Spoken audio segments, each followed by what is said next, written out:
अनीता बोली, कल आपने जो 1 लाख रुपए रखने के लिए दिए थे वो नहीं मिल रहे। इतना सुनते ही राकेश झल्लाकर बोला, तुमसे कितनी बार बोला है पैसे रखकर ताला लगा दिया कर। आजकल किसी का भरोसा नहीं है। मोहन से पूछो वो कहाँ है, अभी तक आया नहीं। तुमने इस नौकर को सिर पर चढ़ा रखा है। अनीता बोली, मोहन ऐसा नहीं कर सकता। 2 साल से हमारे घर पर काम कर रहा है, आज तक 1 रुपए की चोरी नहीं की। राकेश बोला, कल वो 5,000 रुपये एडवांस मांग रहा था ना, बोल रहा था बच्चे की फीस की किस्त जमा करवानी है। मैंने एडवांस पैसे देने से मना कर दिया था। पैसे उसी ने चोरी किए हैं, दूसरा कोई हमारे घर आया भी नहीं। तुम उसे फ़ोन मिलाओ। अनीता ने जब मोहन को फ़ोन मिलाया तो उसका फ़ोन स्विच ऑफ आ रहा था। राकेश बोला, पक्के पैसे उसी ने चुराए हैं।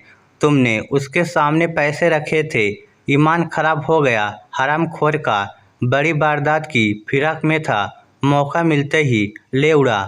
चल अभी उसके घर चलते हैं, मैं उसका घर जानता हूँ।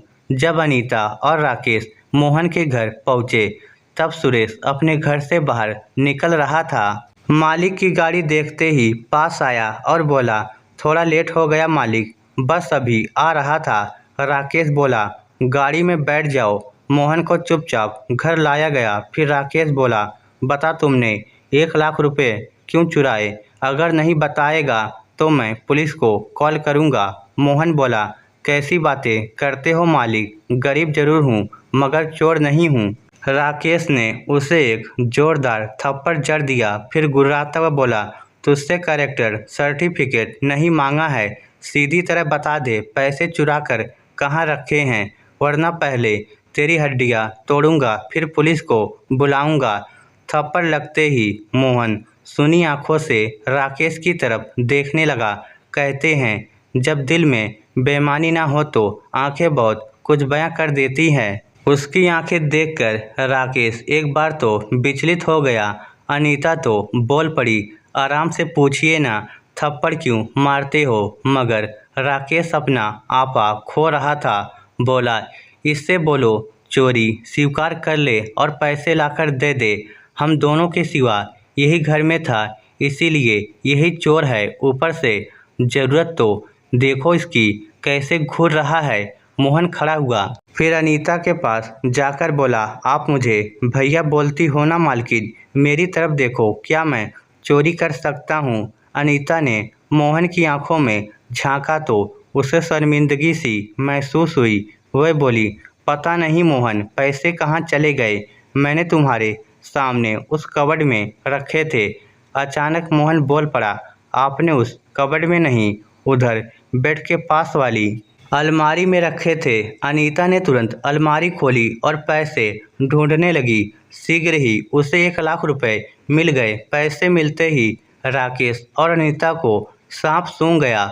दोनों की गर्दन झुक गई। मोहन बोला, गरीब हूँ इसलिए आपने तुरंत मुझे चोर समझ लिया।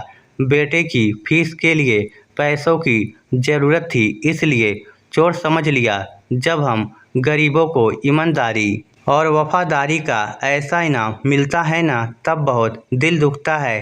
राकेश हिम्मत करके बोला, मगर तुमने अपना फ़ोन भी स्विच ऑफ कर लिया था मोहन, इसलिए पूरा शक तुम्हारी पर गया। मोहन बोला, आपने 5,000 रुपये एडवांस देने से मना कर दिया था, इसलिए मैंने फ़ोन बेच दिया, क्योंकि फ़ोन से ज़्यादा बेटे की फीस जमा करवानी ज़्यादा ज़रूरी थी। मोहन आगे बोला, अब तो लग रहा है कि बेटे को पढ़ाना ज़रूरी ही नहीं, बहुत ज़रूरी है, क्योंकि अनपढ़ बोल नहीं पाता। अगर बोलने की कोशिश करता है तो उसकी कोई सुनता ही नहीं। इसलिए बच्चे को शिक्षित करना ज़रूरी है, क्योंकि शिक्षा शेरनी का वह दूध है, जो पिएगा वो दहाड़ेगा। फिर वह राकेश के पास गया और बोला, मैं निर्दोष साबित हो गया। अब उस थप्पड़ का क्या जो आपने मुझे चोर समझकर लगा दिया?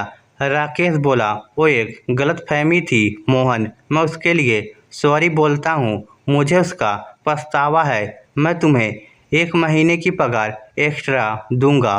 मोहन थोड़ा सा पीछे हटा, फिर खींचकर एक थप्पड़ राकेश के गाल पर जड़ दिया। थप्पड़ की आवाज़ पूरे हॉल में गूंज गई। अनीता की तो चीख निकल गई। राकेश को ऐसा लगा जैसे उसके दांत हिल गए हों। मोहन गेट की तरफ बढ़ते हुए बोला, मेरी दादी बोला करती थी कि गलती हो तो पैर पकड़ लेना बेटा, मगर गलती ना हो तो सीधा गला पकड़ना। स्वाभिमान और इज्जत हमारी भी होती है साहब, सब कुछ पैसा ही थोड़ी है। दोस्तों, तुम बॉस हो, बड़े अधिकारी हो, मालिक हो, इसका मतलब ये नहीं है कि तुम्हें किसी की इज्जत और स्वाभिमान पर हमला करने का हक है। तुमने पैसे देकर उसकी मेहनत खरीदी है, इज्जत नहीं, क्योंकि इज्जत करोड़ों से भी ज़्यादा अनमोल होती है। तुम इज्जत पर हमला नहीं कर सकते। क्या मोहन ने सही किया? इस स्टोरी को लेकर आपकी क्या राय है? नीचे कमेंट करके हमें ज़रूर बताइएगा। धन्यवाद।